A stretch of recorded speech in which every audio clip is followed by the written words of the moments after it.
right in the beginning of this, listen to this, right in the very beginning of this, all the reporters, the paparazzi, are trying to get Biden's attention. They're trying to get, it's like they're trying to ask him questions.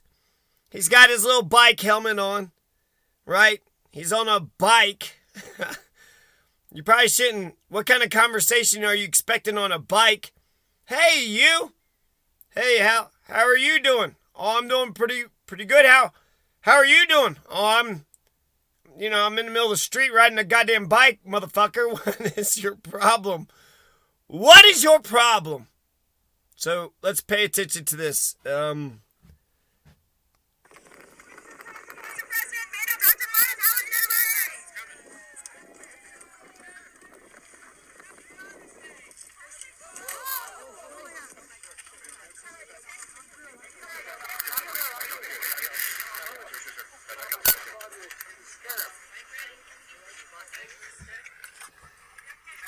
That's one small step for man.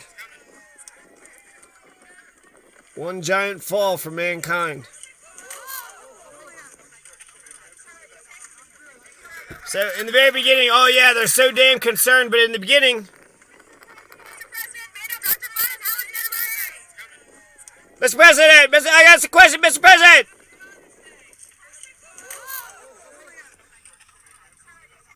I bet you, everybody's so proud of him, too. He rides up and he's looking all tall, 80-year-old man, president, looking all vibrant. And then it was like, oh, shit. Oh, shit. I remember this one guy, he just got a crotch rocket. It was at Xavier University. And he pulls up right there in the middle of like the pull around spot.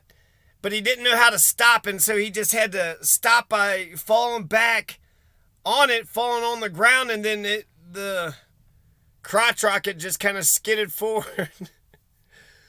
But it was like, wow, crotch rocket, cool. Oh, shit. He don't know how to stop. So, fucking Biden, fucking piece of shit, Mr. fucking grope and sniff, Mr. fucking conservative, Mr. hasn't delivered shit. Bold progressive change? How about no progressive change? God damn. So in the United States of America, we don't even have health care. But we're going to make sure Israel has health care. We're going to make sure Israel stays above the law. We're going to make sure Israel maintains their military occupation of Bethlehem, the birthplace of Jesus H. Christ. The H, of course, stands for Muhammad. So in Bethlehem, the West Bank, oh, little town of Bethlehem, of Bethlehem. Joe Biden, the U.S. president, offered compassion and financial assistance, like $300 million. For the hope-starved Palestinians, but he also said that the ground is not ripe for new attempts to reach an elusive peace.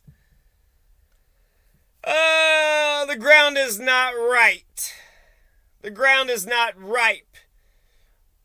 What? Uncertainty in Israel. So when Russia invades Ukraine, it doesn't matter. No expenses, all expenses. Pay, just do whatever it takes. Do the right thing. Do the right thing when it comes to Russia and Ukraine. And that's good. But how come this contradicting policy here with Saudi Arabia and Yemen and Israel and Palestine?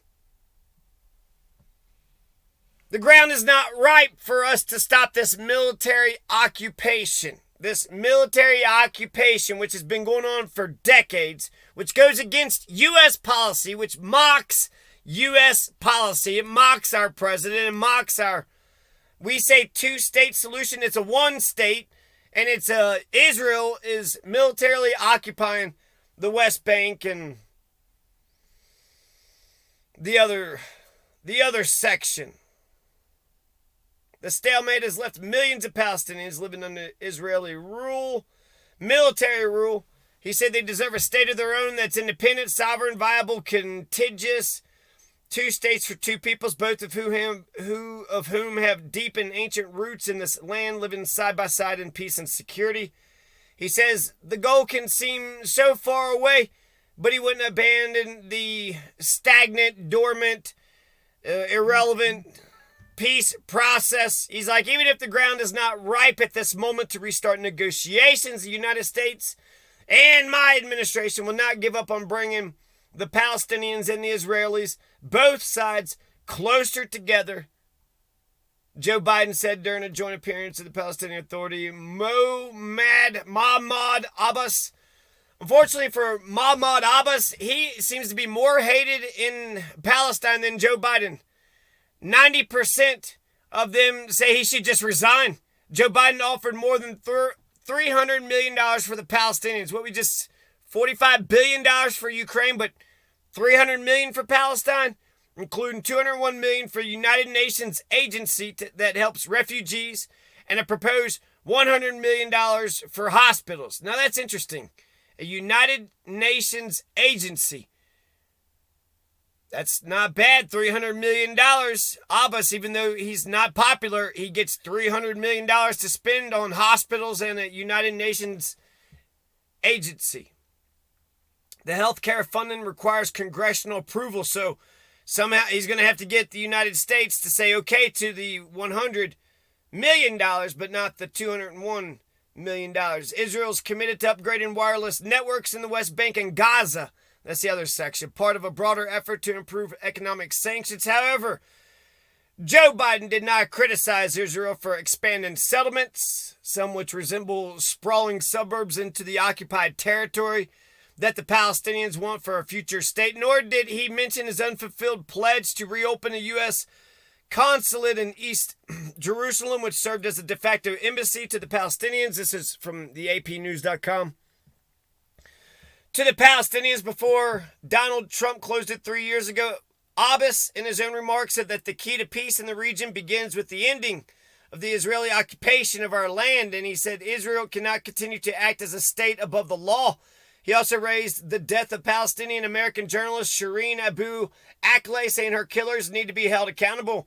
Abu Akleh was shot during an Israeli military raid in the West Bank in May, and U.S. officials say she was likely killed unintentionally by Israeli troops. She got shot right there.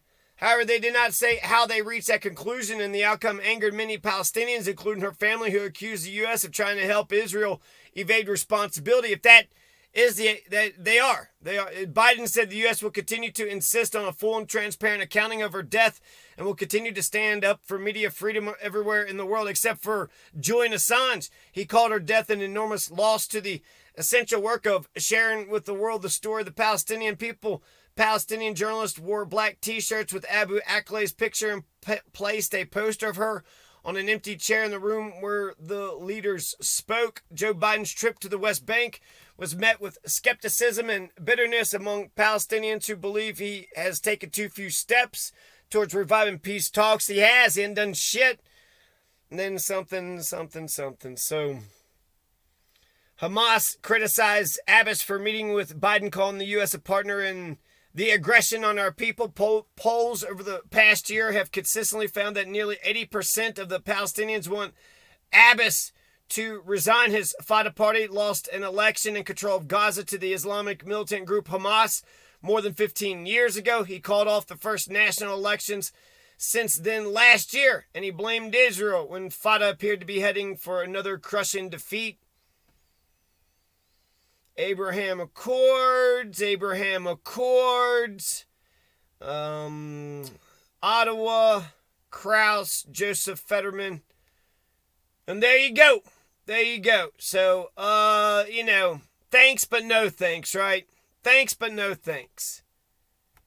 Oh, peace talks? Eee. You wanted peace talks? How about $300 million? All right.